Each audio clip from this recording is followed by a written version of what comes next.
கிணறுகளை ஆய்வு செய்து பாதுகாக்க ஏற்பாடுகளை மேற்கொள்ள வேண்டும். சாத்தான்குளம் விபத்தை தொடர்ந்து ஆட்சியர்கள் மற்றும் நெடுஞ்சாலைத்துறை அதிகாரிகளுக்கு தலைமைச் செயலாளர் அறிவுரை.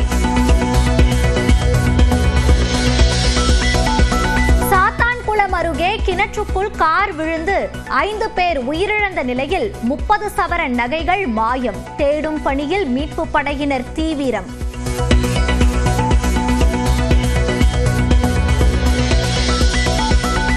பாஜகவுடன் கூட்டணி இல்லை என்று விஜய் கூறவில்லை. தமிழ்நாடு பாஜக மூத்த தலைவர் தமிழிசை கருத்து.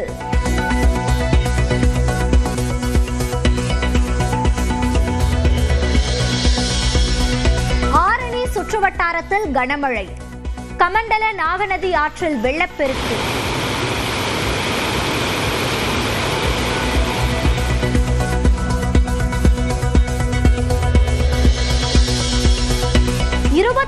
மணி நேரத்தில் ஒகேனக்கலில் 12 சென்டிமீட்டர் மழை பதிவு. கரூர் மாவட்டம் பஞ்சப்பட்டியில் 10 சென்டிமீட்டர் மழை பதிவானதாகவும் வானிலை ஆய்வு மையம் அறிவிப்பு.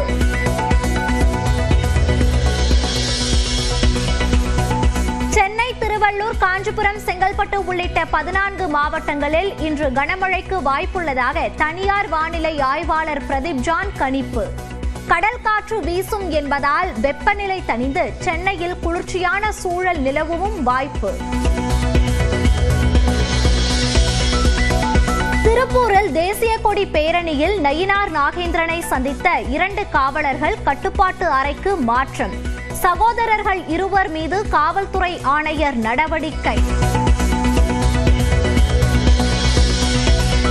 ஈரோடு மாவட்டம் சிவகிரியில் முதிய தம்பதி கொலை வழக்கில் 3 பேரை பிடித்து காவல்துறை விசாரணை. பல்லடம் அருகே 3 பேர் கொல்லப்பட்ட வழக்கிலும் தொடர்பு என தகவல்.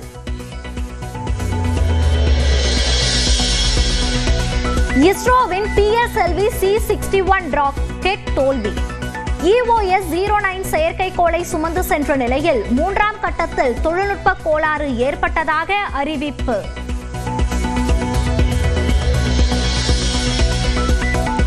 நிலத்திலிருந்து 232 கிலோமீட்டர் தொலைவில் சென்றது ராக்கெட்டில் தொழில்நுட்ப கோளாறு. 3வது கட்டத்தில் திட எரிவாயு சாம்பரில் கோளாறு ஏற்பட்டதாக இஸ்ரோ தலைவர் நாராயணன் விளக்கம்.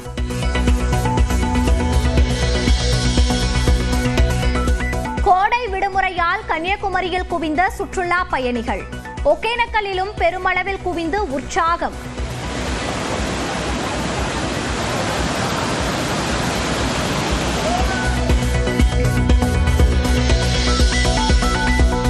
திருவான்மியூர் பகுதியில் சாலையில் ஏற்பட்ட பள்ளத்தை சரி செய்யும் பணி தீவிரம். கழிவுநீர் செல்லும் பாதையிலும் பழுது ஏற்பட்டதால் சிக்கல்.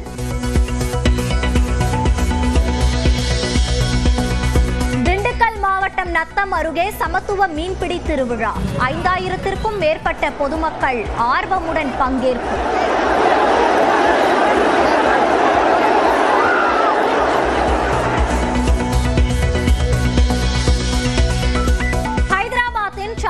பகுதியில் வீடு ஒன்றில் பயங்கர தீ விபத்து.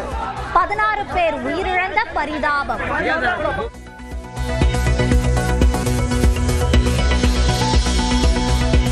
இந்தியாவுக்கு போட்டியாக உலக நாடுகளுக்கு குழுக்களை அனுப்பும் பாகிஸ்தான். இந்தியாவின் நடவடிக்கைக்கு எதிராக கருத்துக்களை எடுத்துரைக்க திட்டம்.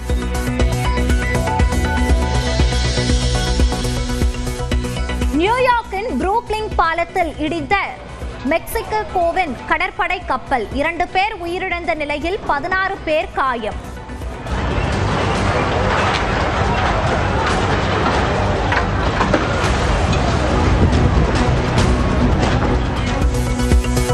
காசாவில் உணவு பஞ்சம் ஏற்படக்கூடும்னு ஐநா எச்சரித்திருக்கிற நிலையில பட்டியலால உயிரிழப்போரோட எண்ணிக்கை அதிகரிச்சு வருது. இது பத்தி வரைகலை உதவியோட விளக்குறாங்க நெறியாளர் காயத்ரி. இஸ்ரேலுடைய போரை தொடர்ந்து காசாவில் இப்போ உணவு பஞ்சம் அப்படிங்கிறது தலைவிரித்தாடக்கூடிய ஒரு நிலைமையை பார்க்க முடிகிறது. கடுமையான உணவு தட்டுப்பாடு அங்கே ஏற்பட்டிருக்கு. இது தொடர்பான ஒரு முக்கியமான புள்ளி விவரம் வெளியாக இருக்கு.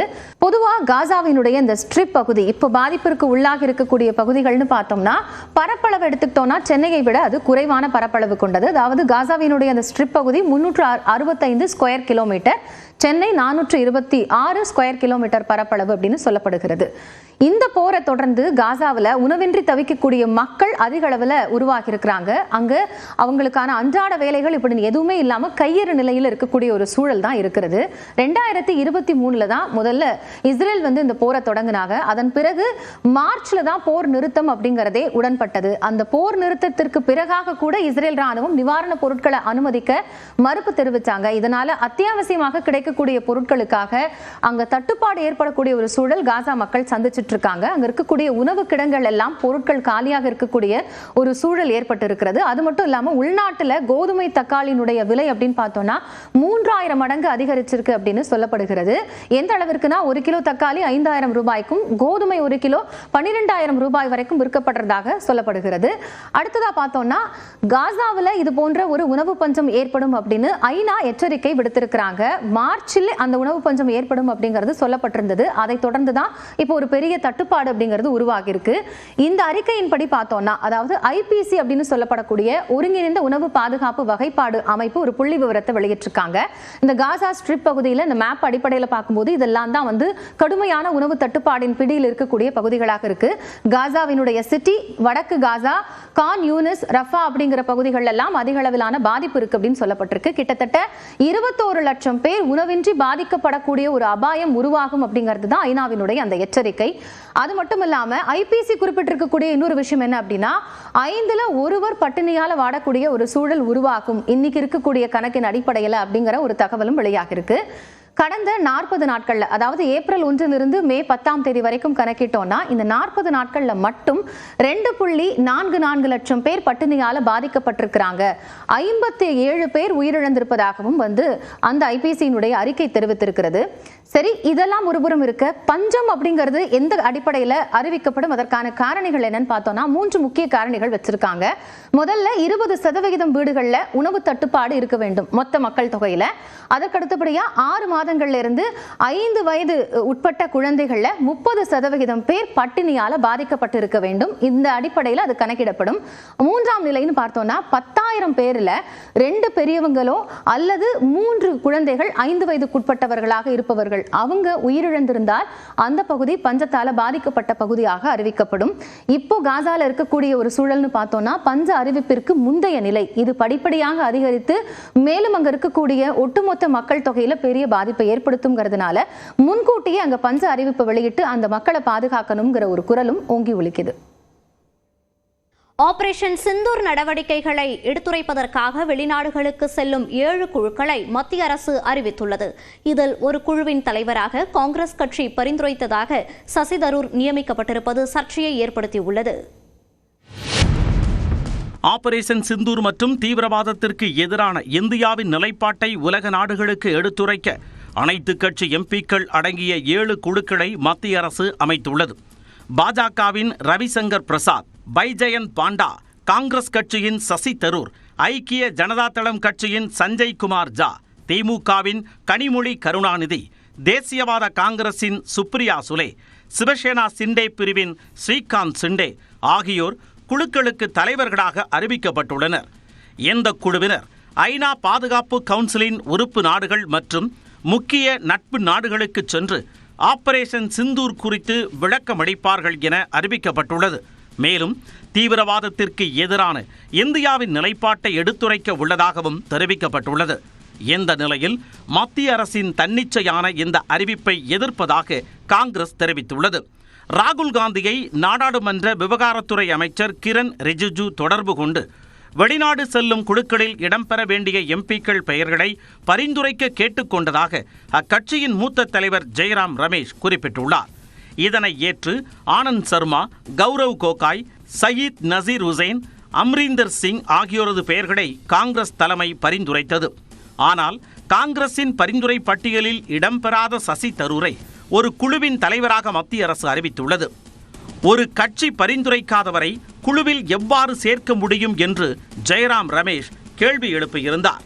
இது தொடர்பாக சர்ச்சை எழுந்த நிலையில் பொறாமை காரணமாக சசி தரூரின் பெயரை காங்கிரஸ் பரிந்துரைக்கவில்லை என பாஜக செய்தி தொடர்பாளர் அமித் மாளவியா விமர்சித்துள்ளார்.